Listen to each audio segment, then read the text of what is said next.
हे खूप मोठं काम आहे. मगाशी अविनाश म्हणत होता की काही लोक कविता ऐकायला आलेत, काही बघायला आलेत. मला खात्री आहे तुम्ही कविता ऐकण्यासाठीच आला आहात. बघण्यासाठी आला असणार तर तुम्हाला एक किस्सा सांगते. एका महाविद्यालयात गेले होते. ज्युनियर कॉलेज होतं सर. 12वीचा मुलगा असेल. बसलेला होता समोर आणि टक लावून बघत होता. आता तुम्ही किती छान दाद देतात, हसतात मध्ये, तो काहीच नाही, फक्त बघत होता. मला अनकम्फर्टेबल झालं, मला बोलायला सुचत नव्हतं. आणि मग कार्यक्रम संपल्यावर सर मी त्याला जवळ बोलवलं आणि त्याला सांगितलं की अरे बाळा, मी मोठी आहे तुझ्यापेक्षा.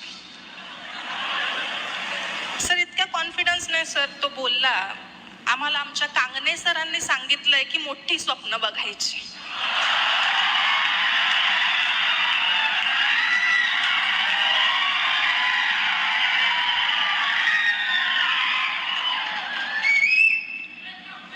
बऱ्याच ठिकाणी असं होतं ना की बरीच नजरा खेळलेल्या असतात. एक मिनिट.